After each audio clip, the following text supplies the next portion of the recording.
तो अब हम लोग इस पार्ट में पढ़ेंगे ट्रिगोनोमेट्रिक रेशियोज़ के बारे में। अब ये ट्रिगोनोमेट्रिक रेशियोज़ क्या होगा, तो रेशियो यहाँ पे हम लोग साइड्स का देखेंगे। अब इस चीज़ को थोड़ा सा समझो। जैसे मैंने यहाँ पे देख रहे होगे, मैंने दो ट्रायंगल पहले से बना के रखे हैं, बट इससे आप ध्यान नहीं देना है, आप इस पर अब मैं आऊँगा। जैसे मैं एक ट्रायंगल बनाता हूँ जो आप बचपन से पढ़ते आ रहे हो। जैसे मैंने ये एक राइट एंगल ट्रायंगल बनाया, इसका नाम है ABC। तो ये राइट एंगल ट्रायंगल है। तो सामने वाले को क्या बोलते हो, हाइपोटेनस। इसको क्या बोलते हैं, हाइपोटेनस। और आप क्या करते थे, इसको नीचे में देखते हो तो इसको बोल देते हो कि सर ये बेस है और ये वाला क्या है, परपेंडिकुलर है ना, परपेंडिकुलर। ये हम लोग जानते थे। और यहाँ पे हम लोग पाइथागोरस थ्योरम जानते हैं। सपोज इसको H से डिनोट करता हूँ, इसको P से और इसको B से, तो आप लोग ये जानते हो कि H square equal to P square plus B square. ये आप 7th 8th से पढ़ते आ रहे हो। लेकिन अब हम लोग ना थोड़ा सा पढ़ेंगे इसी चीज़ को, लेकिन थोड़ा नज़रिया हमारा चेंज होगा, थोड़ा देखने का तरीका चेंज होगा। ये हाइपोटेनस हमेशा 90 के अपोजिट होता है, लेकिन ये परपेंडिकुलर और बेस, ये भी हो सकता है परपेंडिकुलर और ये भी बेस हो सकता है। बोलोगे सर आप ये क्या बोल रहे हो, हाँ हो सकता है, क्योंकि अब जिस तरह से हम क्लास 10th में सोचेंगे, वो सोचने का तरीका हमें एंगल डिसाइड करेगा। देखो एक 90 हो गया तो बचे दो एंगल, ट्रायंगल में तो 3 ही एंगल होता है, तो एक एंगल 90 तो होगा ही हमेशा, तभी तो राइट एंगल ट्रायंगल होगा, तो बचेंगे 2 एंगल। जैसे इस केस में एक एंगल ये है और एक एंगल ये है। तो इन्हीं दोनों को समझाने के लिए मैंने 2 ट्रायंगल का एग्जांपल लिया। देखो यहाँ पे भी एंगल भी 90 डिग्री है और यहाँ पे भी एंगल भी 90 डिग्री है, ठीक। अब देखो यहाँ पे एंगल C और यहाँ पे एंगल A, इन दोनों का सम 90 होगा। जैसे यहाँ पे इन दोनों का सम, चूँकि एक तो 90 चला गया ना, तो यहाँ पे मान लो ये एंगल मैं यहाँ पे थीटा लिखता हूँ। अब यहाँ पे ना ट्रिगोनोमेट्री में जो वेरिएबल, जैसे अलजेब्रा में x y z ये सब यूज़ करते थे अलजेब्रा में, है ना, वेरिएबल के लिए। ये जो हमारा वेरिएबल्स होता था उसको हम लोग यूज़ करते थे। अब हम लोग इसको x y z की जगह पे ऐसे वर्ड यूज़ करेंगे, थीटा, बीटा, अल्फ़ा, है ना, गामा, ये सब चीज़ें, ये सब ग्रीक लेटर्स हैं, अल्फ़ाबेट्स, ग्रीक अल्फ़ाबेट्स। तो अब हम लोग इनको यूज़ करेंगे। ये जो मैंने लिखा है इसको मतलब प्रोनाउंस करते हैं थीटा, है ना, थीटा।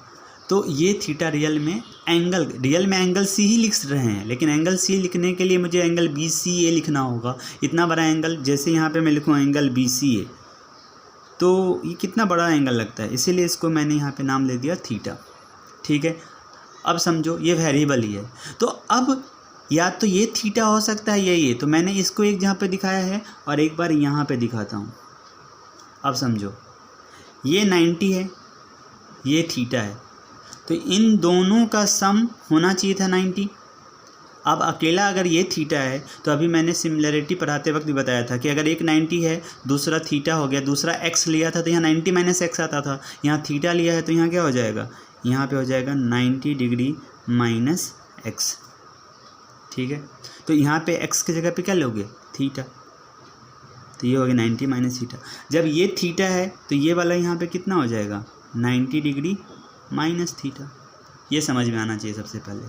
अब देखो एंगल डिसाइड करेगा कि परपेंडिकुलर कौन होगा, ये एंगल डिसाइड करेगा या ये एंगल डिसाइड करेगा। जिस एंगल की बात कर रहे होंगे, जैसे देखो मैं थीटा की बात कर रहा हूँ यहाँ पे, तो इसके हिसाब से ये होगा परपेंडिकुलर और इससे एडजेसेंट लगा हुआ साइड होगा बेस। याद रखना हाइपोटेनस कभी चेंज नहीं होता है, 90 के अपोजिट हाइपोटेनस होता है। लेकिन यही इसी डायग्राम में थोड़ा देखो, थीटा अगर यहाँ पे है तो थीटा के हिसाब से अब सामने वाला परपेंडिकुलर हो जाएगा और ये वाला जो इससे लगा हुआ साइड है दैट इज़ ये बेस होगा, और अभी भी सामने वाला हाइपोटेनस होगा। देख सकते हो हाइपोटेनस AC यहाँ भी है और यहाँ हाइपोटेनस AC है। तो गौर करने की बात क्या है, आप देखो नीचे में यहाँ बेस लिखा है, यहाँ पे परपेंडिकुलर लिखा है, तो कन्फ्यूज मत होना। मैंने क्या बोला है, थीटा विल डिसाइड, यहाँ पे क्या है, थीटा डिसाइड कर रहा है, थीटा डिसाइड कर रहा है कौन परपेंडिकुलर का, हु इज परपेंडिकुलर। मैं लिख देता हूँ यहाँ पे परपेंडिकुलर एंड बेस, ये चीज़ आप ध्यान में रखोगे। तो अब देखो, ये तो अब परपेंडिकुलर और बेस डिसाइड हो गए, हाइपोटेनस पहले से था। तो अब या तो अब इस ट्रायंगल की बात करेंगे या इस ट्रायंगल की, सेम चीज़ें होंगी, बस समझना है अब आगे की बातें। तो सबसे पहले आप ये फार्मूला याद रखोगे जो आपने पहले से पढ़ के आपने सीखा हुआ है 9th क्लास में 8th क्लास में, ये तो रहेगा ही। बाकी चीज़ें जो अब हैं वो पहले जब हमने ये डिसाइड कर लिया कि परपेंडिकुलर कौन है, मतलब जहाँ थीटा देखेंगे, अगर देखो यही अगर 90 माइनस थीटा के रिस्पेक्ट में बात करेंगे तो ये हो जाएगा परपेंडिकुलर और ये हो जाएगा बेस। यहाँ अगर 90 माइनस थीटा है तो ये हो जाएगा परपेंडिकुलर, ये हो जाएगा बेस। कहाँ का थीटा ले रहे हो वो डिपेंड कर रहा है। तो अब देखो, अब थोड़ा सा नेक्स्ट पार्ट पे चलते हैं। अच्छा, ट्रायंगल में साइड कितने होते हैं? 3, देख सकते हो यहाँ पे 3। तो यहाँ पे मैंने एक वर्ड लिखा है रेशियो।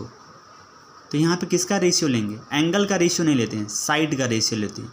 तो तुम्हारे पास 3 साइड है, इन 3 साइड से रेशियो लेना है। तो रेशियो कैसे लेंगे? 2-2 का रेशियो लेंगे। तो देखो क्या क्या रेशियो बन रहे हैं यहाँ पे, रेशियोज को समझो। यहाँ पे मैंने पहले P और H का रेशियो लिया, तो इसको लिखूँगा P/H। कोई बच्चा ये भी बोल सकता है कि सर इसका आप ये H/P क्यों नहीं लिखे? तो मैं बोलूँगा चलो ये भी लिख देता हूँ। किसी के मन में आएगा कि P/H हो गया, ओके ये डन।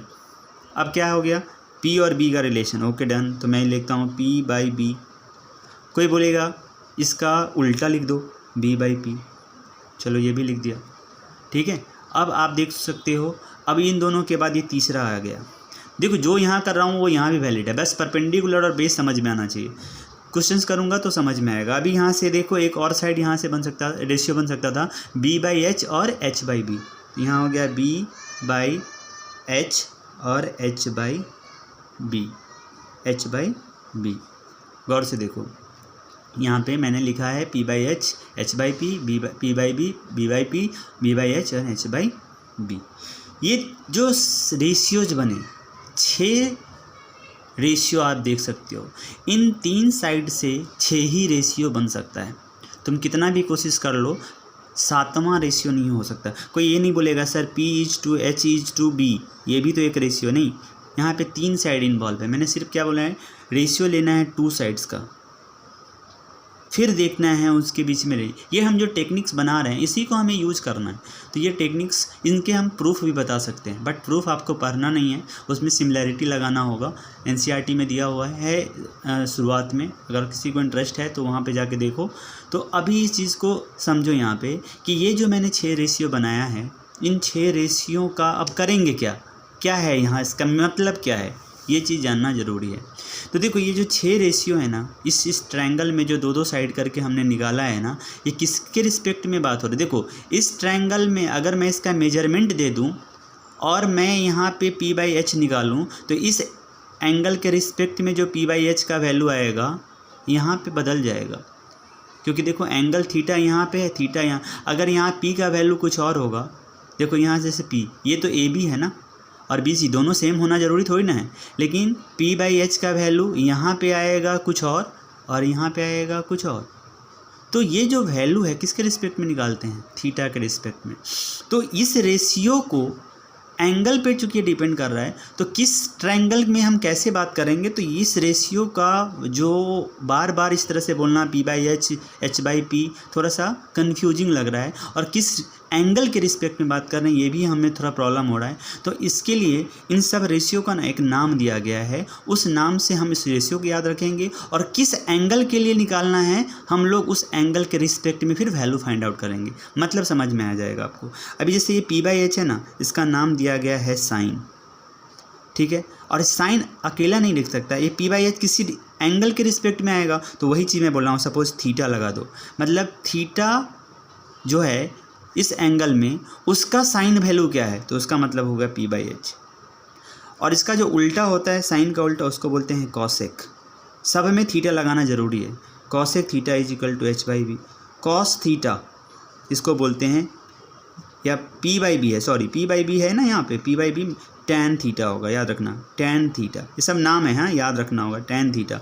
और उल्टा करोगे तो हो जाएगा कॉट थीटा। और B/H को बोलते हैं कॉस थीटा। सब धीरे धीरे याद हो जाएगा, कॉस थीटा, और लास्ट में हम लोगों को यहाँ पे रखना है सेक थीटा। ये जो 6 रेशियो है ना, सबका मैंने यहाँ पे नाम लिख दिया। इनका एक्चुअली में सीधे P/H बोल लेंगे बार बार तो किसी भी ट्रायंगल में आप कन्फ्यूज हो सकते हो कि P/H मतलब ट्रायंगल का P कौन है, H क्या है। तो किसके रिस्पेक्ट में बात करेंगे, थीटा के रिस्पेक्ट में। तो थीटा के रिस्पेक्ट में 6 रेशियोज पॉसिबल हो सकती हैं, उस 6 रेशियो का ये सब नाम है। जैसे किसी का नाम, मेरा नाम आशुतोष है तो क्यों है, मेरे मम्मी पापा ने रख दिया। इसी तरह से P/H का नाम साइन थीटा की जगह पे कॉसेक रखा रहता तो कॉसेक होता। तो ये सब नाम है, आपको इसको याद रखना है। तो ये जो 6 फार्मूला मैंने बनाया है, ये इसको बोलते हैं बैकबोन ऑफ ट्रिगोनोमेट्री। पूरा ट्रिगोनोमेट्री में सिर्फ यही 6 दिखेगा तुमको, कभी पावर के फॉर्म में, कभी डिवीजन के फॉर्म में, कभी कुछ ना कुछ ये रहेगा, बस दिखेगा यही 6। तो इसको आपको समझ लेना है। ये सबका नामकरण, जैसे होता है ना, बच्चा जन्म लेता है तो उसका नेमिंग कर देते हैं, इसका एक नामाकरण हो गया, सबका नाम हो गया। अब हम जैसे P/H को बुलाएंगे तो साइन थीटा बोलेगा प्रेजेंट, B/P को बुलाएंगे तो बोलेगा कॉट थीटा कि हाँ हम प्रेजेंट है। इस तरह से cos theta B/H, sec theta H/B। हाँ, यहाँ पे ओवर राइटिंग हो गया, ये H/B इसका उल्टा है, तो इसको थोड़ा सा समझना है। अब देखो एक बेसिक चीज़ समझाता हूँ। साइन थीटा अगर यहाँ पे लिखा हुआ है ना, इसका कहीं भी ये मीनिंग नहीं आता है कि दिस इज़ नॉट, है ना, इसका कोई मतलब, कभी कभी बोलते हैं ना कि sine theta is equal to sine into theta. Real में ये गलत है। साइन के साथ थीटा का कोई इंटू नहीं है। रियल में इसका मतलब क्या है ना, sine value, sine of theta ऐसे बोल सकते हैं कि थीटा पे साइन का वैल्यू क्या है। और साइन का मतलब आप जानते हैं P/H होता है।